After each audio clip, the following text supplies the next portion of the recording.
Man serving a life sentence for murder is dead following an attack at WASCO State Prison. It happened in the A facility around 2:30 Friday afternoon. So yes, you heard that right. The prison that Cain Velasquez just got sent to, there was a murder of an inmate there 2 weeks ago. Dude, do you know how long this chase was that he went on? You guys, like pop quiz, how many miles was the chase? I believe it was, I want to say all right, so we got some breaking news on the Cain Velasquez sentencing and imprisonment. So he's been sent to a maximum security prison in California called WASCO. And we're going to go through some of the details of this particular prison because there have been some very concerning cases at this prison. Multiple homicides that I found, a lot of gang activity, big four, prison gang activity, Aryan Brotherhood, Mexican Mafia, Black Guerrilla Family, all that stuff. And listen, at the end of the day, I want to tell you guys about this prison, how dangerous it is. But then I'm also going to go through, you guys have probably seen Dubs on my channel. If you guys, and also Gunner's been on my channel as well. Both of them were convicted murderers in California who reformed their lives and were given parole. And, now they're like, they're regular guys. I mean, Jesus, you wouldn't want to break into their house, but, they're like regular, functioning citizens now, but they have a tremendous amount of insight into these facilities. Obviously, my interest in the facilities, as well as yours, I'm sure, is Cain's safety. Is he safe in these places, and why would they have sent him there? Now, when it comes to Dubs and Gunner, they're going to talk about what they know about these facilities, and they're pretty cagey about their gang affiliations from back then. So I don't know what I want to say, but I think everybody knows that they had very strong affiliations with very powerful prison gangs. So if they don't talk about it, I'm not going to talk about it for them. But these guys both put out some content related to Cain Velasquez being imprisoned in WASCO. So I want to go through kind of the process that I went through, which was learning about this prison and then going through what they had to say about it. Now, I also wanted to go through this. Where'd that go? Here, this. So Luke Thomas did a video yesterday, and I didn't watch it, which I regret now, because the title was something like, I don't understand the free Cain movement. Something like that. Something about he doesn't understand why people want Cain to be released from prison, something like that. So I don't know his exact take. This might be a retitle of that video, because I definitely saw it. I got an alert, and then so he has this segment right here. Is Cain Velasquez's 5-year sentence fair? So I wanted to watch this and then respond. I don't know what he says here.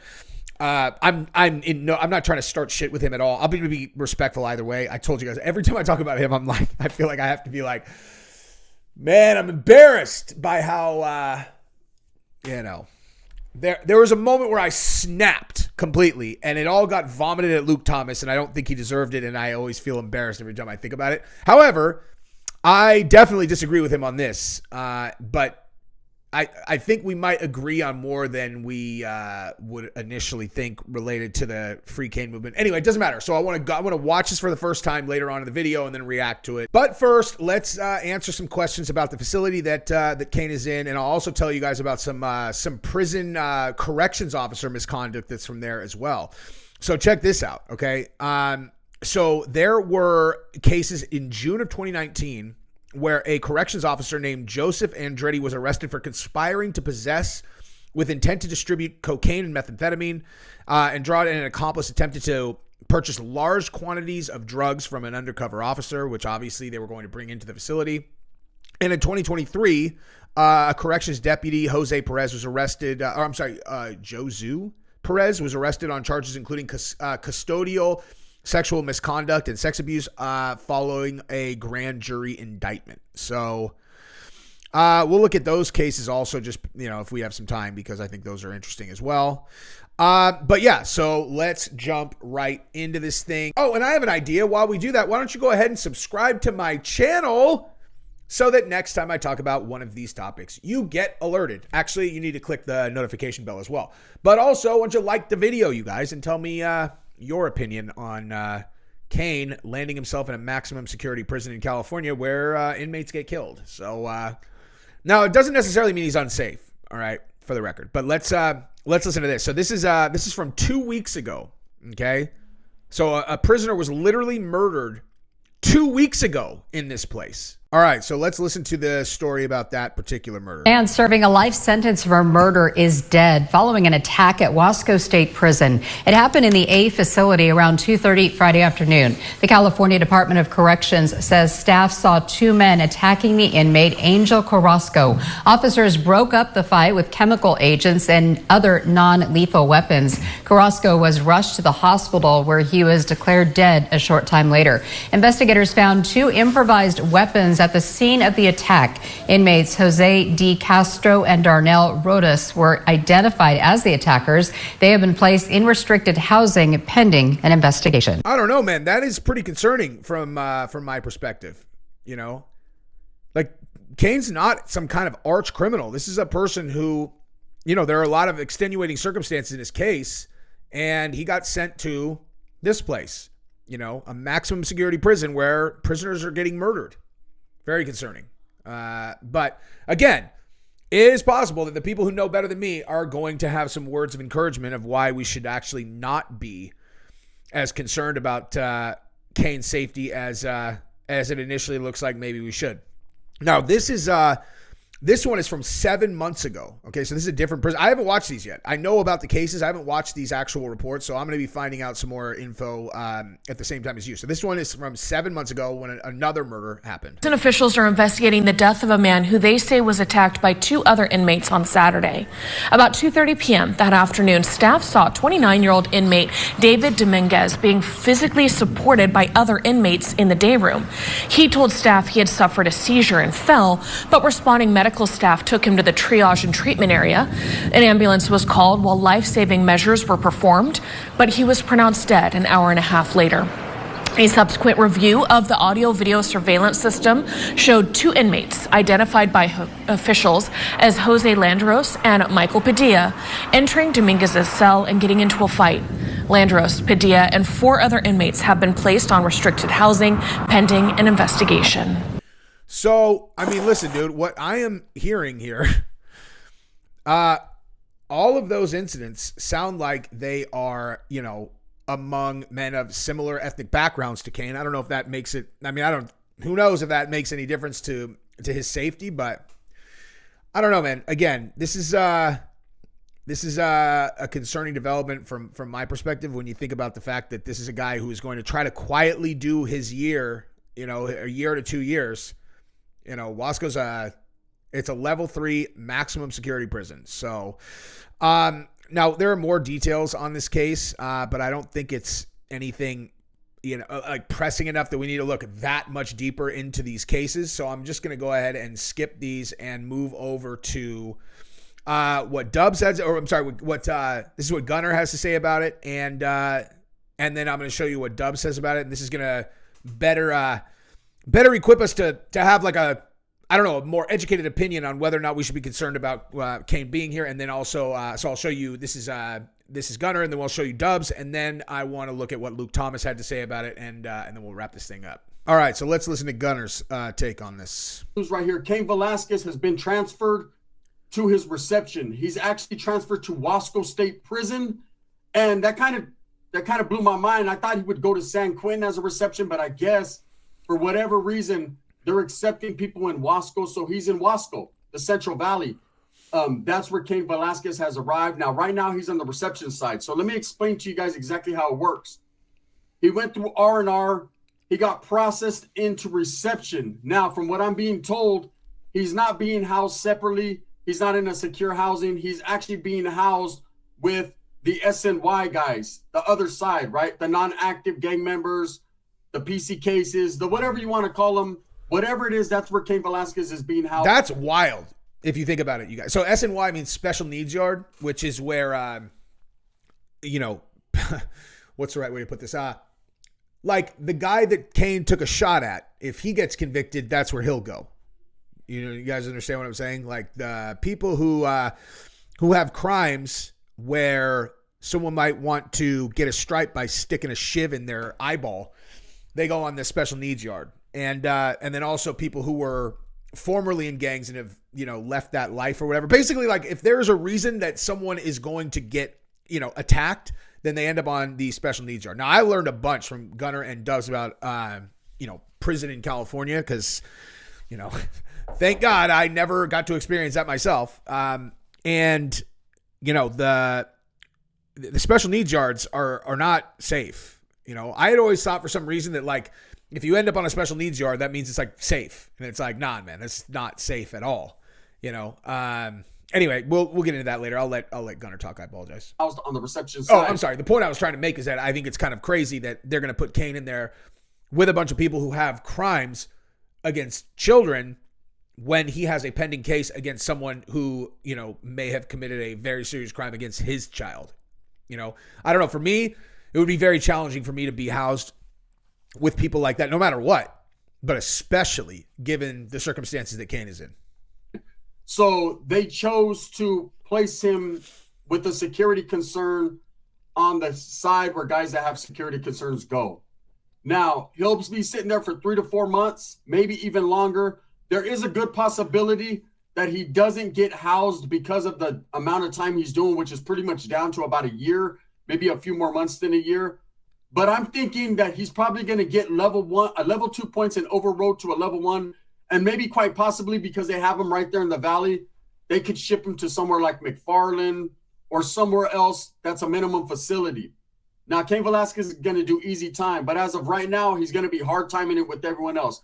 Reception is probably the worst part about being locked up besides county jail. We all know those that have been locked up, county jail is the worst. They literally starve you into a conviction. You sit there in the county, man, it's no joke. The canteen's not good. The food's processed. It's not good. All the fucking calories are cooked out of it. A lot of the COs or the cops, the sheriffs that work in the building, they're just assholes, man. It just is the way it is. County jail is built to break you. Okay, now reception isn't too far away from county jail as far as what you get. In some receptions, you will receive commissary, you will get canteen, but it's nothing like hitting a main line of a prison. And when I say main line, that doesn't necessarily mean general population. A main line is any prison outside of reception, whether it's an SNY side, a 50-50 yard, what is that, designated fucking programming yard or whatever they got. They got so many different names for all these yards. At the end of the day, Cain Velasquez has hit WASCO. Now, WASCO is where they house a lot of the Fresno Bulldogs. That's their reception. So you'll always have a lot of Bulldogs there. That's the only reception that they go to. There's going to be a lot of Norteños and, of course, a lot of Southsiders from Bakersfield, the Central Valley, Upstaters. It just is what it is. Now, for people who are not familiar with, like, California prison politics, the Bulldogs probably sounds like a softball team. That ain't a softball team. Those guys, that's a really hardcore gang that's in, like from the Fresno area. They're like, I don't know. I'm not 100% sure who they're aligned with, whether they're aligned with like the Northern structure or the Southerners or whatever. But they're a Latino gang that, like, those guys are really serious, like really serious. And obviously, the Northerners and Southerners, I mean, like, they're career criminals, obviously. So, like, he's going to be in there with, like, serious people. All right, so I wanted to move over to Dubs also. How am I not subscribed? Oh, this is on his other channel.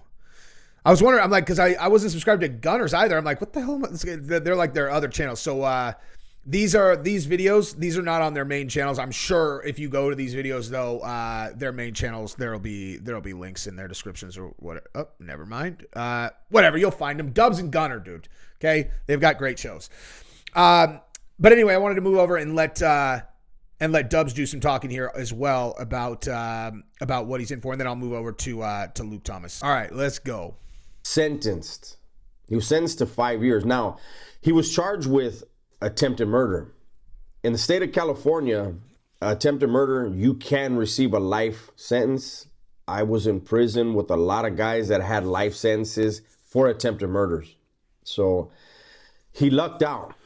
I personally thought that Cain was going to get a joint suspension sentence, meaning they were going to sentence him. I thought he was going to get 10 years joint suspension, meaning he gets sentenced to 10 years, doesn't do any time unless he violates his probation.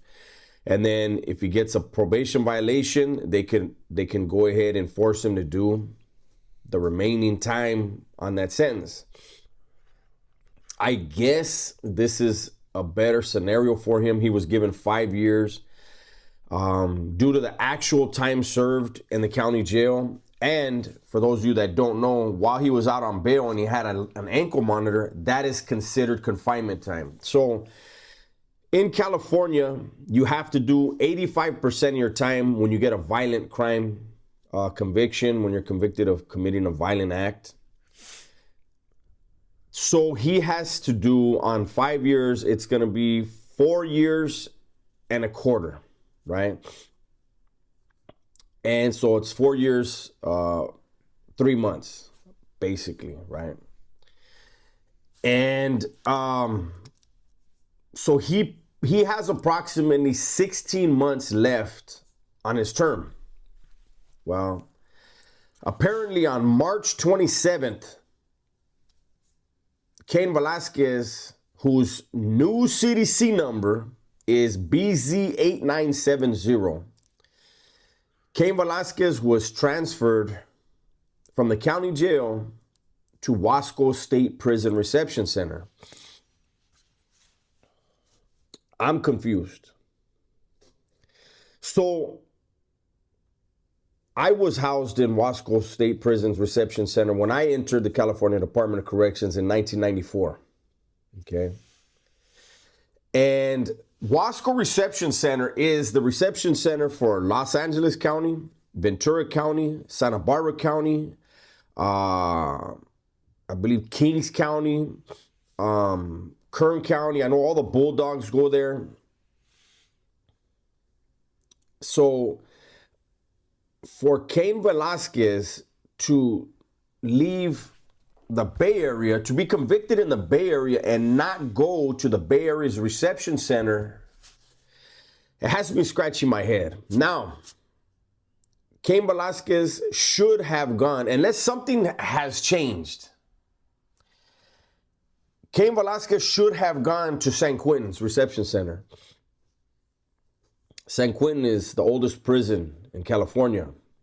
Had he gone to the reception center there, he would have been placed on one of 5 tiers, 100 men on each tier. So 500 men in his section in an old prison.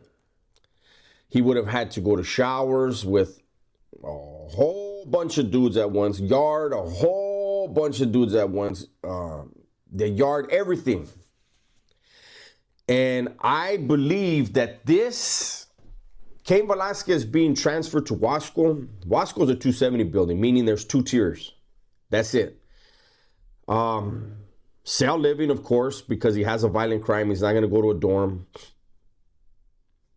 I believe moving Cain Velasquez to Wasco is the CDC's. The CDC is letting it be known they're not going to take any chances with Cain. They want him protected. They want him observed, and they don't want any bad publicity where something happens where Cain's involved, being, somebody tries to move on him, meaning attack him. And how successful that would be, who knows? But I think this is the CDC playing safe, not taking any chances. So, well, that's good news, obviously. And I just was going to stop it here because have any of you guys ever watched documentaries about San Quentin? Because the one that I remember really sticking out to me was, I saw this one a long time ago, and there was this young dude. He's a young black guy who's he was in. I mean, let me rephrase that. He's a young black kid. Okay, like, this is a young ass dude, man. I'm pretty sure that he was actually 17. I think he was actually under 18. He was in on a 90-day observation, and he went to San Quentin, and they followed him around a little bit.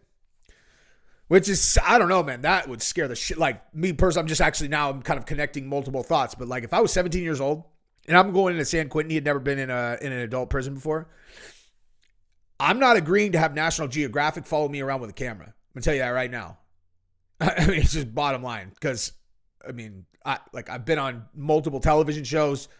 I know even if it's a small production, it's a big ass production. People are going to be like, who's this dude?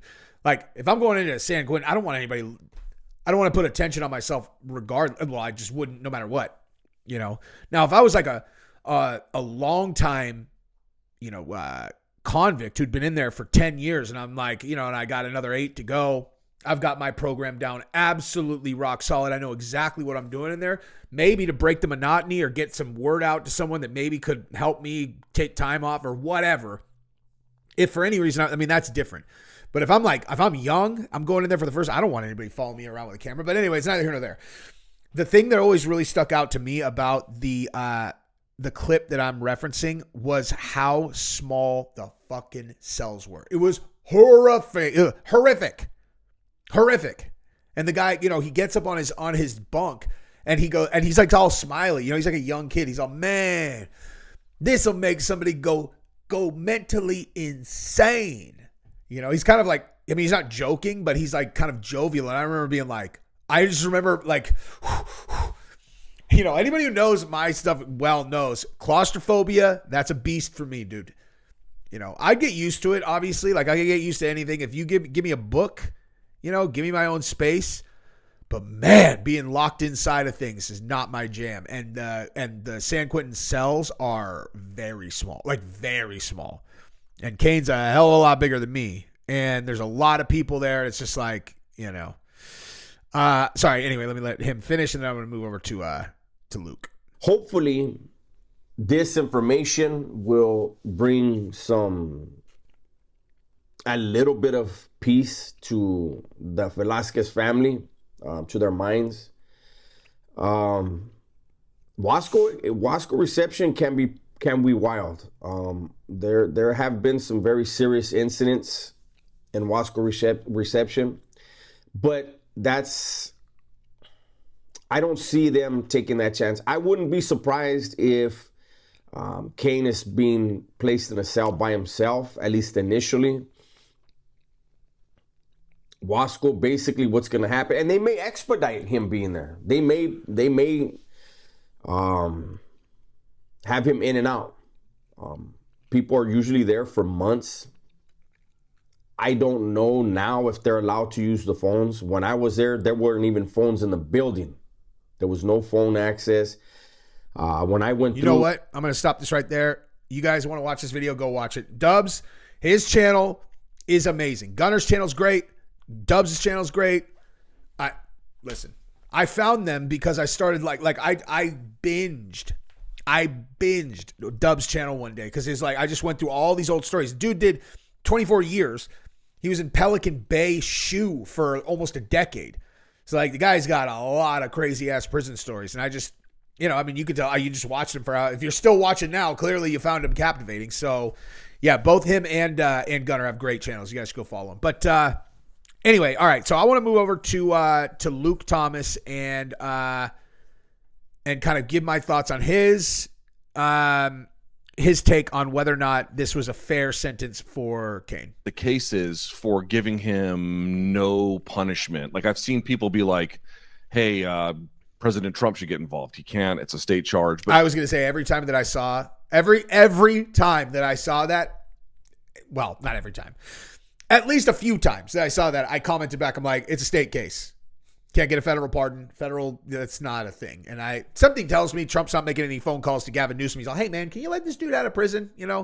He's with the UFC and you know how me and Dana are tight. Do me a solid, Gavin Newsom. Probably not happening. But okay, what about Governor Newsom? And then of course it turns intensely political. But the point is like, you're asking for the governor to step in and then grant him some kind of pardon. And I'm like, aren't pardons typically handed out in cases where the state made an error in charging someone who was innocent, or somebody who served a bunch of time and who is old and is really no longer a threat, or society has moved on? Sometimes certainly that, and then a lot of times where their sentence was totally unreasonable. I would agree with him there. And now Georgia, if you want to interrupt my thing, you need to come in here and say hi to everyone. Get in here right now. Get in here right now. Oh, there's someone at the door? Yes. Okay, hang on. That's your fault. Say hi. Hi. Jesse, why would you have left that clip in? I have a feeling that when we get to why does the Free Cain movement exist, and Luke and I separate on our agreements, it's because I will say that if anybody ever violated that little angel, okay, if I was not going to be further damaging my family, okay, like if I wasn't facing a long prison sentence, I would take that person, I would literally nail them to a wall where the only thing holding them up was whatever skin and tissue was not being ripped by the, things that I've nailed to whatever I stuck them to. And I would slowly disembowel them, okay? Now, would I do that? No, because I'm not going to abandon my family and end up in prison. But if a person snaps under the pressure of the protective fury that they would feel if someone did that to their child, I don't think that prison is an appropriate, an appropriate place for them to be. Now, again, I am not saying that just, someone's accused of touching your kid, that you should just be able to go out and murder them. That's not really my point. My point is, I think it's fair to assume that Cain snapped. The guy has no criminal record anyway. I'm getting ahead of myself, but let's just continue. Like somebody who's been wronged by the justice system, it's not clear to me that Cain's been wronged by the justice system. The first thing I would say is people are like, well, why is the guy who was arrested for, allegedly, because he, we have to say that, but for allegedly molesting his kid, why is he walking free? Well, his trial starts in June. He's right. And I will say this too, as it relates to that case. Now, I am not in any way saying that I have any insight on that case. The only thing that I will say is that I was feverishly behind Cain on this. Okay. And I still am. But when it comes to the case with that guy and Cain's kid, I've paid very close attention to that case also. The only accuser, this guy was at a daycare. Okay. This dude was at a daycare, right? Now he's living with his mom. That's kind of weird. Not unheard of. But he is at a daycare, and generally, in my experience, when I've been paying attention to these cases, when a guy is around 1 million kids, there's usually more than one accuser. And I know for a fact that they did a huge marketing push trying to find other accusers who would say that they had also been violated by this guy, and none of them came, not a single person came forward. No one, not one other kid. So my kind of preset concern for people being wrongfully put in prison kicks in, and I have to entertain the idea that maybe you have a confused 4-year-old who said a thing, and you end up in the most horrific chain of events where an innocent guy gets accused, the entire business goes destroyed. Cain, the father, shoots the guy's stepfather. This guy he can never go back to any kind of semblance of society. And what if he didn't do it?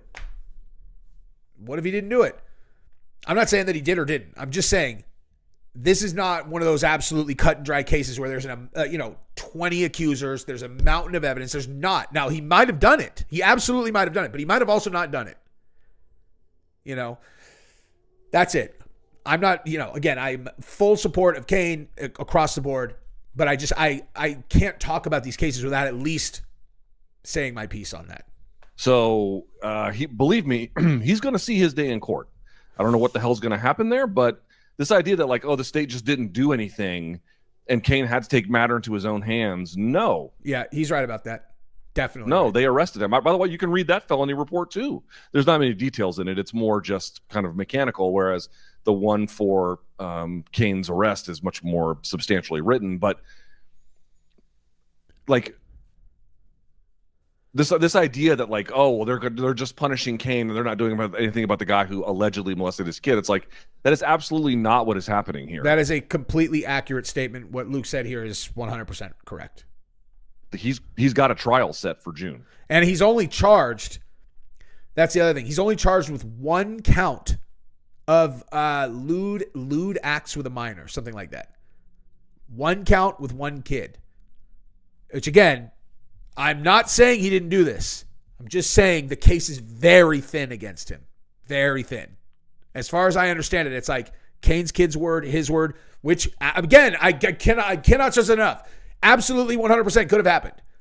But in terms of evidence, it's the word of the kid and the word of the dude.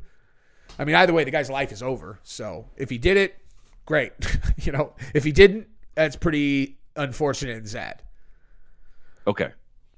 For whatever it's worth, he pleaded not guilty, but whatever. He's going to see his day in court is the point I'm trying to make. I'm not going to weigh in. I don't know shit about what the evidence is that the prosecution's going to lead with, but whatever. Trial in June. Secondly, if you read this report, dude, do you know how long this chase was that he went on? You guys, like pop quiz, how many miles was the chase? I believe it was, I want to say like 8. Or maybe, I can't remember, 8 or 18. I don't know. It was a lot. Like, I feel like there's an 8 in there. And we're going to find out whether I was right or not, because I definitely have not cheated on this. If it ends up being that, I might end up looking like a complete fucking idiot. I will leave it in no matter what, though. When Cain chased this guy, it was 11 miles. All right. I'm not an idiot. I said 8 or 18. Okay. I feel pretty good about that. 11 miles is a long fucking time to be chasing somebody. In San Jose, in middle afternoon. If you go back and you look at portions of where by the way, he took his car and he rammed the other car and, shot at them in various places. I actually went back on the map and I put it together. There are schools between this. That one I'm going to push back on a little bit, where what he's citing is literally basically all the documentation that's in like the charging papers or the indictment or whatever, which is very intentionally written in a way that is meant to paint it as, send Cain to prison. Now, I'm not saying like what Cain did was completely reckless, 100%, absolutely reckless, which is the entire point, which is my point. I mean, at least that's my point. I know there's a lot of people who are like, hey man, the guy did whatever, kill him. I'm like, I mean, like I said, in a society without rules, yeah, stretch out any body part you want and then sever it with whatever you want, train a grizzly bear that you leave hungry all the time so you can feed people to, because there's no rules in society. But what he did was reckless. That's my point, was what he did was so reckless and was so out of character. That's why I'm with Free Cain, because it was obviously a burst of incredibly uncharacteristic behavior under unfathomable circumstances. I'm telling you, I like I said, I left that shot of Georgia in my video because I'm telling you, like, have you ever actually really thought about what it would be like to walk in? I don't know what your guys' relationships are with your spouses, but like, have you ever actually thought about what it would be like if you walked into your house, like from a business trip, and you were like, oh, I'm going to surprise my kids, and you walk in and some guy's, banging your wife? You ever actually thought about that? Like what, like, and we're talking about like you have like a really genuinely healthy relationship with your wife, or at least you think you do, where that thought is like, to me, that's impossible. Like I'm talking, like it's impossible. It could not happen. Could not happen. Impossible.